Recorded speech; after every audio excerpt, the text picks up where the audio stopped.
नमस्कार दोस्तों, बिहार विधानसभा चुनाव में तकरीबन 1 साल का समय बचा है, लेकिन बिहार के तमाम राजनीतिक दल अभी से चुनावी मोड में आ चुकी है। बिहार के तमाम राजनेता अलग अलग यात्रा कर रहे हैं और यात्रा कर अपने वोटर्स को अपने पक्ष में लुभाने की कोशिश तो कर ही रहे, इसके साथ नई नई स्कीम की घोषणा भी कर रहे हैं कि अगर हमारी सरकार 2025 में बनती है तो हम ये स्कीम लागू करेंगे, हम ये स्कीम लागू करेंगे।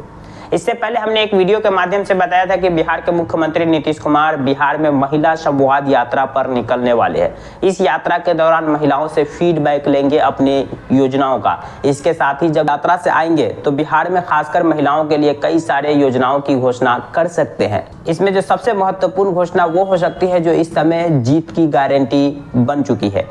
लेकिन नीतीश कुमार की तरफ से इस तरह की घोषणा होने से पहले ही बिहार के डिप्टी सीएम यानी नेता प्रतिपक्ष तेजस्वी यादव इस समय बिहार में कार्यकर्ता संवाद यात्रा पर निकले हुए हैं। इस यात्रा के दौरान उन्होंने घोषणा की कि अगर 2025 में हमारी सरकार बनती है तो हम बिहार के हर महिला के खाते में 2500 रुपया पर मंथ डालेंगे और यह योजना सरकार बनने के 1 महीना के अंदर ही लागू कर दिया जाएगा। हम आपको पहले ही बता चुके हैं कि इस तरह की योजना इस समय देश में जीत की गारंटी बन चुकी है। देश के 9 राज्य में सरकार ने इस तरह की घोषणा या राजनीतिक दलों ने इस तरह की घोषणा की और उनकी सरकारें बनी। अब अगली बारी बिहार की है। बिहार में भी नेता प्रतिपक्ष हो या सदन के नेता, दोनों इस तरह की घोषणा कर जनता को अपने पक्ष में लुभाने की कोशिश कर रहे हैं। नेता विपक्ष तेजस्वी यादव ने तो ये घोषणा कर दी है कि अगर हमारी सरकार बनेगी तो हम 2500 रुपया पर मंथ महिलाओं के खाते में डालेंगे। वही महिला संवाद यात्रा से आने के बाद नीतीश कुमार इस तरह की घोषणा कर भी सकते हैं और हो सकता है कि इस तरह की घोषणा अभी से लागू कर दे ताकि आने वाले विधानसभा चुनाव में इसका इम्पैक्ट देखने को मिले। क्योंकि कई विधानसभा में जहां बीजेपी की सरकार थी तो ये देखने को मिला कि विधानसभा चुनाव से 4 महीना 3 महीना पहले ये जो महिलाओं के खाते में डालने वाला पैसा स्कीम को लागू किया और लागू करने का उन्हें फायदा भी मिला, यानी कि बढ़ चढ़कर वोटरों ने उनका सपोर्ट किया। तो इस तरह का कदम नीतीश कुमार जी भी उठा सकते हैं। चुनाव से 4-5 महीना पहले बिहार में महिलाओं को जो 1000 रुपया या 1500 या 2000 रुपया हर महिलाओं के खाते में डाल सकते हैं और इस योजना की शुरुआत नीतीश कुमार कर सकते हैं ताकि 2025 के विधानसभा चुनाव में इसका उन्हें फायदा मिले। हम आपको पहले ही बता चुके हैं कि पिछले 1-1.5 साल के दौरान ये जो हर महिलाओं के खाते में 1000 रुपया डालने वाली योजना है, इस योजना को अलग अलग जगह पे अलग अलग नाम दिया गया। लाडली बहनिया योजना, मैया योजना, अभी बिहार में तेजस्वी यादव माई बहन योजना। तो इस योजना को अलग अलग जगह पे अलग अलग नाम जरूर दिया गया, लेकिन इस तरह की योजना पिछले 1-1.5 साल के दौरान लगभग 8-9 राज्यों में की गई और उस 8-9 राज्यों में से लगभग 8 जगहों पर जिस सरकार ने इसको लागू कर दिया या तो उनकी सरकार बन गई या जिसने इसकी घोषणा की तो उनकी सरकारें बनी। यानी इस समय ये योजना जीत की गारंटी बन चुके हैं।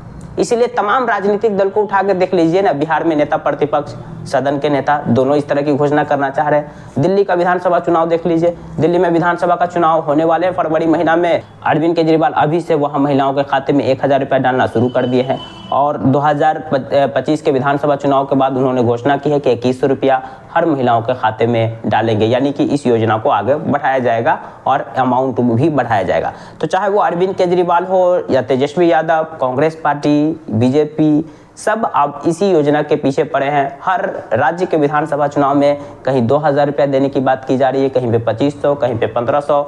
लेकिन जो सरकार में होते हैं उसको इसका फायदा इसलिए मिल जाता है कि वो ना सिर्फ घोषणा करते हैं बल्कि घोषणा करके उसी समय लागू कर देते हैं 4-5 महीना पहले, विधानसभा चुनाव से पहले।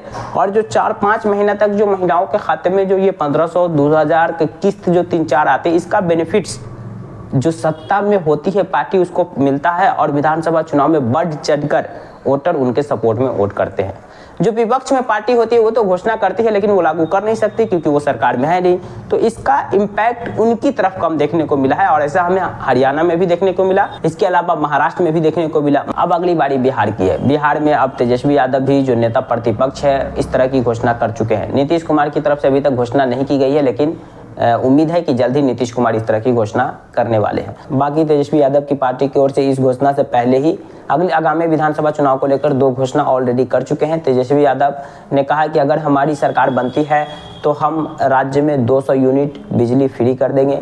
इसके अलावा जो वृद्धा पेंशन है, मतलब जो बुजुर्गों को पेंशन 400 रुपया पर मंथ मिल रहा है, इसको बढ़ाकर 1500 कर देंगे। जानकारी पसंद आई तो प्लीज़ वीडियो को लाइक कर दीजिए, चैनल को सब्सक्राइब कर दीजिए। Thank you for watching.